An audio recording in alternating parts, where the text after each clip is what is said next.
Welcome to my channel. I'm going to show you step-by-step how to value a stock so we can determine whether it's a buy or a sell. At the end of the video, we look at the financial ratios of the company. Leave a comment and I'll be sure to answer. The company we're going to look at is Chegg. And Chegg provides textbook rentals, online tutoring services, and other student services. Chegg is a combination of chicken and egg. It refers to the catch-22 of being unable to obtain a job without experience while being unable to acquire experience without a job. Let's get started with the model. This company has a market cap of $9.7 billion. So that's the value of the company according to the stock market. And they trade at $77.79, so $78 a share. And the way you value a company is you estimate the future free cash flows, then you discount that number back to today's value. That's exactly what we're doing in this video. Now I'm going to pull their actual free cash flows. And free cash flow is cash flow from operations minus capital expenditures. And we also need the net income. That's on the income statement. That's a profit and loss for the company. And it's negative every year because they must be passing through a lot of non-cash items because they had positive free cash flow in 3 of the 4 years. Let's get the revenue. That looks pretty good. The revenue increased quite a bit from 254 million to 411 million. It is hard to value a company with so many negatives in it, but let's see what the model spits out. Let's look at a capital structure. Let's see how much interest they pay in their debt, $45 million. And let's see how much debt they have. We'll go to the balance sheet. We'll go to the liability section. And they only have long-term debt. That's $900 million. That's debt due after 12 months.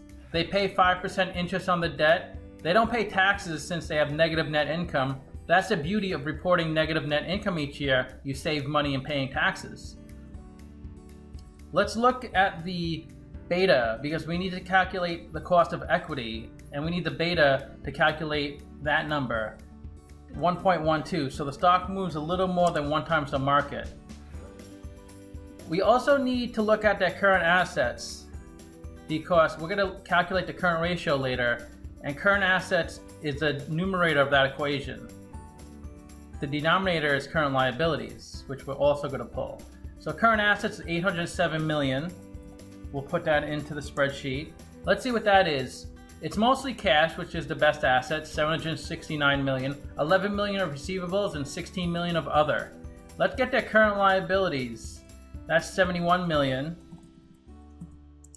Let's see what that is. 7 million of accounts payable, 32 million of accrued liabilities. Accrued liabilities are expenses that you incur, but you haven't paid yet. Payroll and payroll taxes are a common type of accrued liability because you incur throughout the month, but then you don't pay it to the end of the month, for instance. Deferred revenue is 18 million. This is when you receive sales, but you haven't actually delivered a product or service yet.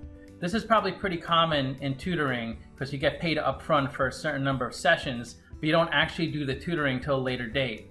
But when they do the tutoring and provide the service, then they'll take that deferred revenue off of the balance sheet and book it onto the income statement. Let's look at the equity.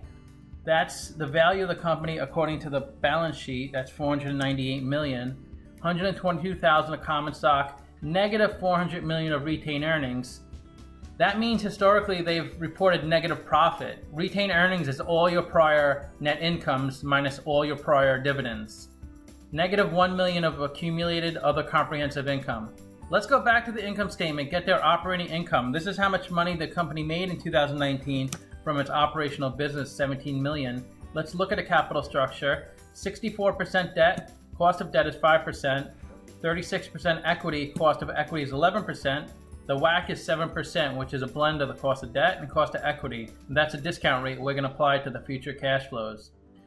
We estimated 4 years of future free cash flows. We also estimated a terminal value, which is all cash flows past year 4. We discounted those numbers back to today using the weighted average cost of capital. That's here in green. We get a value of the company of $5.6 billion. We divide that number by 125 million shares.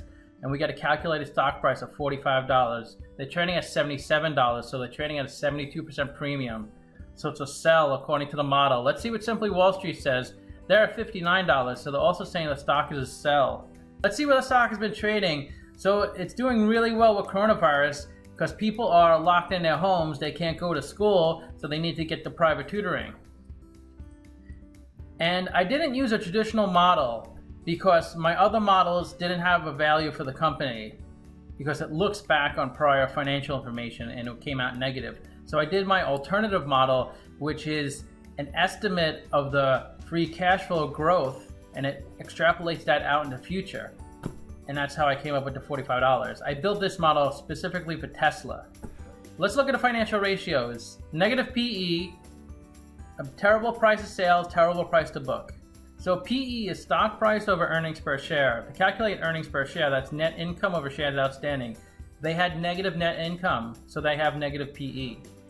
So price of sales is stock price over sales per share. To calculate sales per share, that's revenue over shares outstanding. I like to see below 2.5 there at 23.6. So investors are paying about $24 for $1 revenue. Price to book is stock price over book value per share. To calculate book value per share, that's equity over shares outstanding. I like to see below 3.5 there at 19.4. So investors are paying about $19 for $1 book value. They have a high current ratio, a bad ROE, and a bad interest coverage ratio. So current ratio is current assets over current liabilities. I like to see between 1.2 and 2. They're at 11, so that means they can cover their current liabilities, but the reason I don't like to see above 2 is because you don't need to sit on that much cash. You should use the cash to invest in your business. ROE is net income over equity, negative net income, negative ROE. Interest coverage ratio is EBIT over interest expense, so they can't even cover half of their interest payment. So they need to go into more debt. Hopefully their revenue goes up with coronavirus so they can afford to pay their interest payments. I haven't done a video with a company in the same industry as Chegg. So let me know what you think of the video. Leave a comment, I'll be sure to answer. Thanks for watching.